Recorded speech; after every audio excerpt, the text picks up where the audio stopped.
ईश्वर के बारे में हमारी धारणा क्या है? आप ब्रह्मांड की रचना के पीछे का विज्ञान जानते हैं। दुनिया भर के धर्म अपनी अपनी व्याख्या देते रहे हैं, जिन्हें आमतौर पर एक खास मकसद से सुनाया जाता है। चूंकि आप खुद मनुष्य हैं, इसलिए आप ईश्वर को एक मनुष्य के रूप में देखते हैं। मान लीजिए आप चींटी होते, तो ईश्वर के बारे में आपका विचार एक बड़ी चींटी का होता।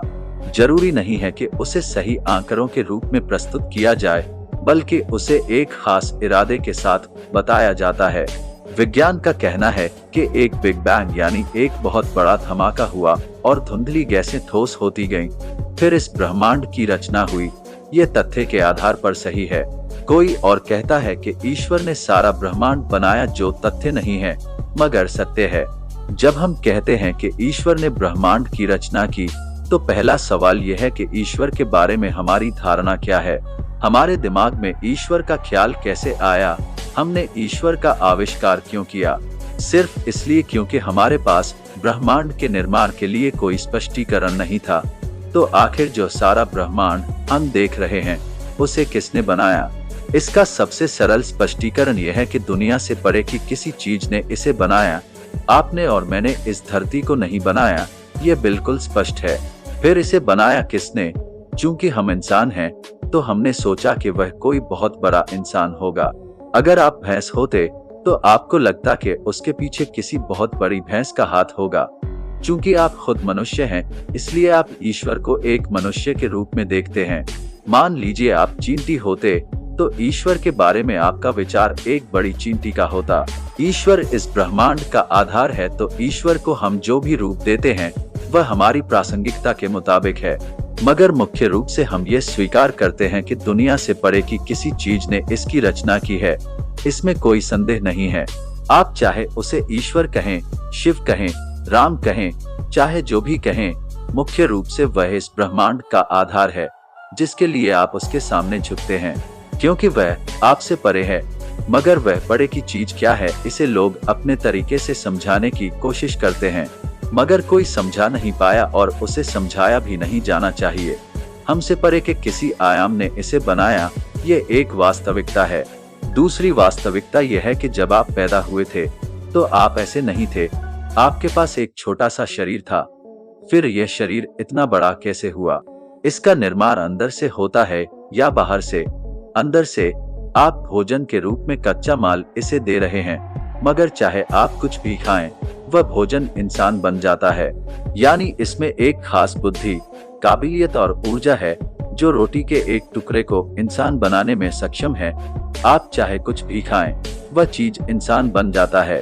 तो क्या इस बुद्धि, काबिलियत और ऊर्जा से, जिसे आप ईश्वर कहते हैं, हर चीज की रचना नहीं होती?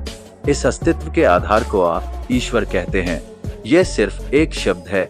आप चाहे उसे ईश्वर कहें, शिव कहें, राम कहें, चाहे जो भी कहें, मुख्य रूप से वह इस ब्रह्मांड का आधार है, जिसके लिए आप उसके सामने झुकते हैं।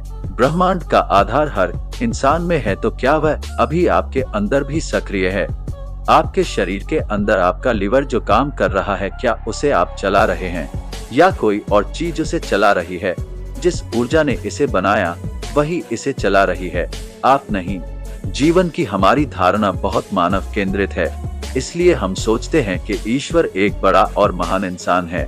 मगर ऐसा सोचने में कोई बुराई नहीं है, क्योंकि वह हर चीज में है। तो ब्रह्मांड का जो आधार है, वह यही है। अगर किसी पेड़ को बड़ा होना है, फूल को खिलना है और कुछ भी घटित होना है, तो उसमें वही ऊर्जा काम कर रही है। ये उस सभी की रचना है। वह क्या है? जीवन की हमारी धारणा बहुत मानव केंद्रित है, इसलिए हम सोचते हैं कि ईश्वर एक बड़ा और महान इंसान है। मगर ऐसा सोचने में कोई बुराई नहीं है, क्योंकि वह हर चीज में है। इसलिए जब आप देखते हैं कि वही ऊर्जा हर शरीर में सक्रिय है, तो आप हर किसी को देखकर सिर झुकाते हैं। आप जो ईश्वर के साथ करते हैं, वही हर किसी के साथ करते हैं। अगर आप किसी व्यक्ति को देखें, तो आप उसे पसंद या नापसंद कर सकते हैं। अगर आप किसी के शरीर को देखें, तो आप उससे आकर्षित हो सकते हैं या उससे नफरत कर सकते हैं। अगर आप किसी के मन को देखें, तो आप उसे स्वीकार या अस्वीकार कर सकते हैं। इसलिए पहली चीज ये कि आप स्वीकार करते हैं कि जो ब्रह्मांड का आधार है, वह हर इंसान में है। इसलिए आप उसके आगे सिर झुकाते हैं।